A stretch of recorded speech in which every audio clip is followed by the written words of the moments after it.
যারা ট্রান্সজেন্ডার হয় বা ধরুন এমন অনেক বাচ্চা থাকে যে ছোট থেকেই দেখি যে সে ছেলে, মানে তার লিঙ্গ যদি দেখায় সে ছেলে, কিন্তু সে মেয়েদের মতো আচরণ করছে, বা বড় হয়ে সে ট্রান্সজেন্ডার হচ্ছে, ছেলে থেকে মেয়ে রূপান্তর হচ্ছে বা মেয়ে থেকে ছেলে, সেটা যাই হোক তার ব্যক্তিগত, আমি কাউকে আঘাত করছি না, কিন্তু সমাজ বলে তারা নাকি মানসিক রোগী। খুব দুর্ভাগ্যজনক। আমাদের এই LGBTQIA একটা কমিউনিটি আমরা বলি, লেসবিয়ান, গে, বাইসেক্সুয়াল, ইন্টারসেক্স, ট্রান্সসেক্সুয়াল, কুয়ার, অ্যাসেক্সুয়াল। তারপর ব্যাপারটা হচ্ছে এটা নিয়ে আমরা অনেক আন্দোলনও করেছি। এর আগে আমাদের যখন ইন্ডিয়ান পেনাল কোড ছিল তখন 377 নম্বর একটা সেকশন ছিল, যেখানে বলা হয়েছিল আনন্যাচারাল সেক্সুয়াল অফেন্স, যেমন আমাদের নেচারের বিরুদ্ধে যে এগুলো সেক্সুয়াল, যেমন অ্যানাল ইন্টারকোর্স, এবং যারা দুজন হোমোসেক্সুয়াল পার্সন যখন আসছেন তারা একটা করতে নেই। এবং আমাদের কিনসলি বলে একটা স্কেলে দেখা গেছে আমরা কেউই না এক্সক্লুসিভ হেটেরোসেক্সুয়াল নই, প্রত্যেকের মধ্যে সিগময়েড ফ্রয়েডও বলেছেন লেটেন্ট হোমোসেক্সুয়ালিটি বা লেসবিয়ানিজম আছে। এইবারে আমাদের যখন ট্রান্সজেন্ডার পার্সন আছে, সে কী চাইছে, তার বায়োলজিক্যাল সেক্স সেটা 46XX হলে আমরা জানি মহিলা এবং 46XY হলে পুরুষ, কিন্তু শরীরে সে চাইছে হচ্ছে পুরুষ হতে, ভেতরে তার 46XX। এইবারে আমার রোল, আমার রিসেন্ট অনেকগুলো পেশেন্ট এসছে যাদের টপ সার্জারি এবং বটম সার্জারি বলে। টপ মানে উপরের সার্জারি, সেখানে ব্রেস্ট আপলিফমেন্ট হতে পারে, অথবা বটম সার্জারি করা, সেখানে ভ্যাজাইনোপ্লাস্টি করা হতে পারে। তা এখানে একটা জায়গায় বারবার না একটা অবসেশনে চলে যায় যে আমাকে না আরও নিখুঁতভাবে নারী বা নিখুঁতভাবে পুরুষ হতে হবে। এইটা একটা ডেঞ্জারাস থিং। আমরা জানি যে বিখ্যাত চিত্র পরিচালক ঋতুপর্ণ ঘোষের কথা, সেখানে হরমোনাল থেরাপির দিক থেকে অনেক কিন্তু প্রতিবন্ধকতা রয়েছে, যেগুলো কিন্তু আমাদের অত্যন্ত সতর্কভাবে পালন করতে হয়। কিন্তু একটা মানুষের যে নেচার, সেটার বিরুদ্ধে যাটা না, এবং সবচেয়ে বড় হচ্ছে পাহাড়টা মাথায় ভেঙে পড়ে হচ্ছে বাবা মার উপর যখন এটা ডিসক্লোজ হয়। তাই এই পপুলেশনগুলো আমাদের ক্ষেত্রে ভীষণই ভ্যালুয়েবল, কারণ একটা ইন্ডিভিজুয়াল জিনিস, মানুষের চয়েস, তার প্রত্যেকের বেঁচে থাকার অধিকার রয়েছে, এবং সেটা আমাদের সংবিধানের 21তম মৌলিক অধিকারের মধ্যে পড়েই আছে। তাই আমরা সেটাকে বঞ্চিত করতে পারি না। আমাদের সমাজকে আরও উদারমনস্ক হতে হবে, অবশ্য এতটাই উদার নয় যে আমাদের পাশ্চাত্যের মতো ভুলে যাই আমাদের যে প্রাচ্যের যে বৈশিষ্ট্য, সেগুলোকে রেখেই কিন্তু সেটা করতে হবে। ছোটবেলায় ধরুন ছেলে হয়েছে এবং আমি চাইতাম মেয়ে, এরকম অনেক মা বাবাকে দেখা যায় যে তাকে সে ছেলে হওয়ার পরেও তাকে মেয়ের মতো করে সাজানো। অনেকে বলে থাকেন এটা নাকি ভুল, মানে ছোটবেলা থেকেই একটা মেয়েলি ভাব তাকে মা বাবাই বা সেই মাই এনে দিচ্ছে। এটা কি সত্যি, সেই বাচ্চাটার মধ্যে সেই এফেক্টটা কি পড়ে? খুব সিরিয়াস প্রশ্ন। এটা অবদমিত একটা ইচ্ছে থাকেই, কিন্তু শিশু জন্মানোর পর থেকে অনেক রকম পেরেন্টিং হয়। পেরেন্টিংয়ের জন্য আমাকে বিদেশে 1 মাস ওয়ার্কশপ করতে হয়েছে, সেখানে 21 দিন শেখানো হয় role of mother in parenting, এবং ইন্ডিয়ান ফাদাররা কিচ্ছু জানে না পেরেন্টিংয়ের, অ্যাবসলিউটলি জানে। সেখানে 7 দিন শেখানো হয় role of father in parenting. বাবারা রেগে যাবে, বাবারা দেখুক।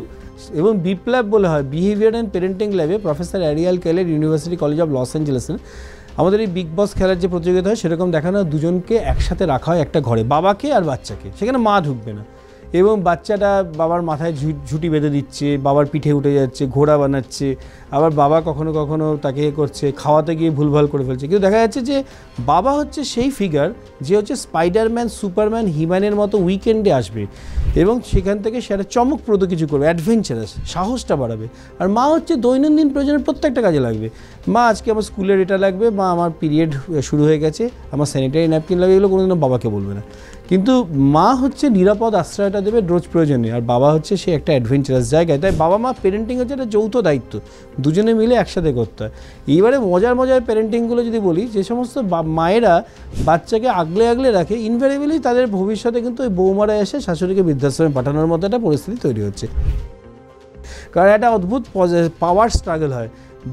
বউ এসে চায় স্বামীকে পূর্ণ কর্তৃত্ব নিতে, আর শাশুড়ি চায়, মানে এটা হচ্ছে বাবুর মায়েদের, তাই বাবুর মা, খোকা বাবু এরকম। তারপরে কি হচ্ছে, তাকে আগলে আগলে রাখলে ফলে কি হচ্ছে, একটা জায়গায় আমরা যদি দেখি যে রবীন্দ্রনাথ ঠাকুরের কথা দেখি, 6 বছর বয়সে যখন তাকে আলাদা করে দেওয়া হয়, তখন মানে তিনি লিখেছেন রবীন্দ্রনাথ ঠাকুর যে আমার খুব ভয় লেগেছিল, কষ্ট হয়েছিল, কিন্তু আমাদের ঠাকুরবাড়ির ঐতিহ্য, এটা তো কিছু করার নেই। আমরা যদি তারে জমিন পর সিনেমায় দেখি, যখন ঈশান নন্দকিশোর অবস্থাকে যখন হোস্টেলে পাঠানো হচ্ছে, তখন তার ভয় লাগছিল, मैं कभी बतलाता नहीं বলে গানটা হয়েছিল।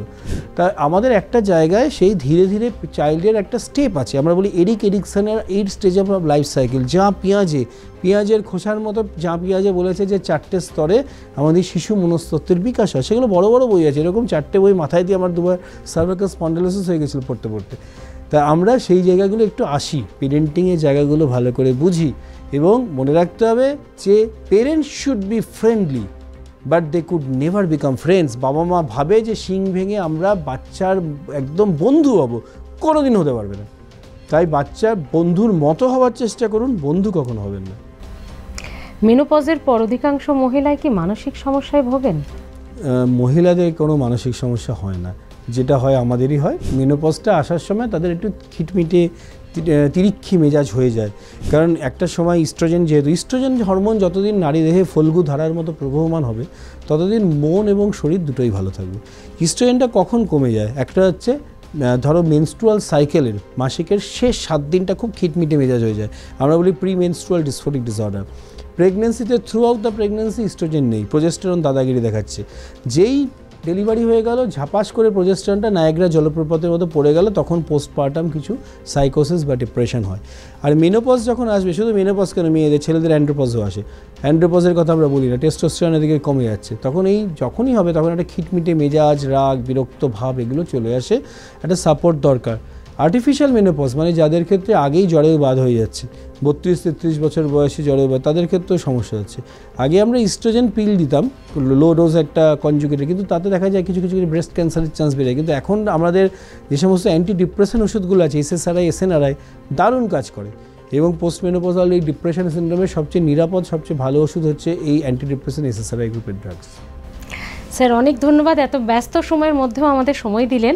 কিন্তু একটা প্রশ্ন লাস্ট আপনাকে করতে চাই, বাঁকুড়া সম্মিলনী মেডিকেল কলেজ হাসপাতালের মতো একটি হাসপাতালে আপনি রয়েছেন, সরকারি হাসপাতালগুলোতে সব জায়গায় এই মনোচিকিৎসা বা মনোরোগের চিকিৎসা বা নিরাময়, সেটার পরিকাঠামো কি আছে?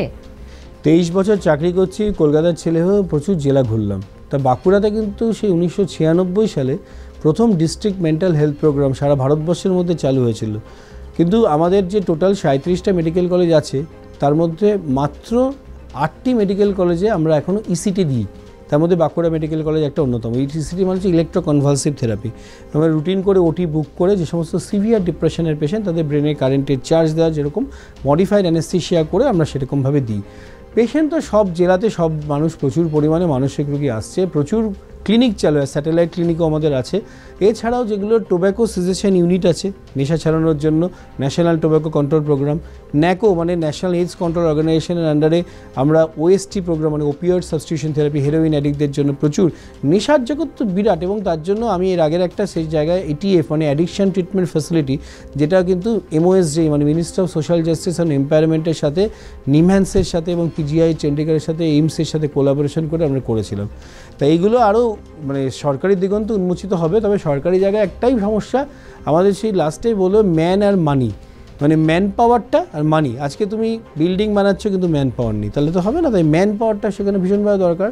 যে পরিমাণ আসে, আমাদের দেশে সারা ভারতবর্ষে 12,000 মনোচিকিৎসক রয়েছেন, আর 143 কোটি জনসংখ্যা, 15 কোটি ভারতবর্ষী মানসিক সমস্যা আক্রান্ত, 15 কোটি মান নয়, 60 কোটি পরিবার। কারণ একটা, আমি যদি একজনকে ঠিক করি না, 4 জনের একসাথে আশীর্বাদ আমরা পাই।